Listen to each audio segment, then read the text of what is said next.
As coronavirus cases are slowly rising again in Canada, we are hearing renewed calls to bring this country back into lockdown, particularly Ontario.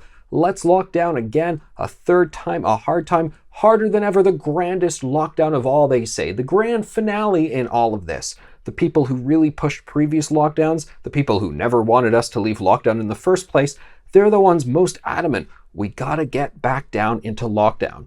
But hold on a second. Even if cases are going up, even if they start to go up more than they're going up now at a greater rate, does that automatically mean that the conversation has to be lockdown or not lockdown? Or maybe can we evolve the conversation? Can we mature our response to all of this? You would think that after a year, we've learned a few things and that we would be able to do things a better way. In fact, that is actually the opinion of Dr. Karim Kurji. He's the Chief Medical Officer of York Region. He says, don't touch York Region, a district just north of Toronto in the GTA. He says, we got it. We got a handle on all of this. If cases do explode again, we don't want to go back into generalized lockdown. We want to do targeted, informed responses to go after the actual trouble spots. Wow, what a novel idea to actually take this year's worth of data that we have gleaned, that we've put together, and use that information to determine, okay, what is the real problem here? How is coronavirus spreading? Where is it spreading? Who is the most vulnerable? And let's do targeted responses to all of that.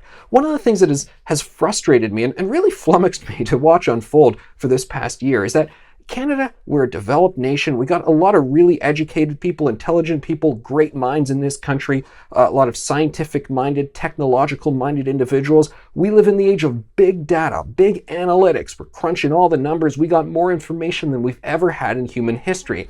And yet we have this virus that has thankfully not been as bad as we first anticipated it would be.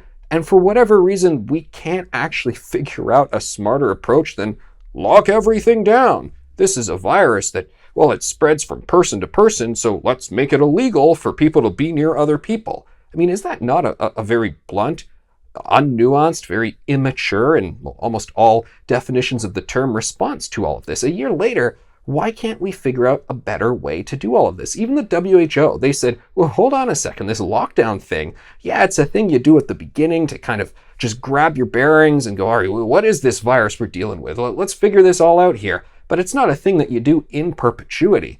In fact, I think it's rather embarrassing, rather, shameful that epidemiologists and public health officials, they have not been able to evolve their response in all of this. I mean, you guys are saying you have an inability to learn or something, or like what have you been doing this past year dealing with all of this? Now, it should be noted that there are jurisdictions all across North America, all across the world that have actually moved towards this more evolved response. York Region isn't the only one, but it goes to show there are many other directions one can head in. So when you hear people saying, we gotta lock Ontario down again, we gotta lock Canada down again, well, even if they're right that cases are unfortunately rising, hospitalizations rising and so forth, we don't want any of that, of course, but lockdowns are not necessarily the only answer. In fact, there is a better way out there.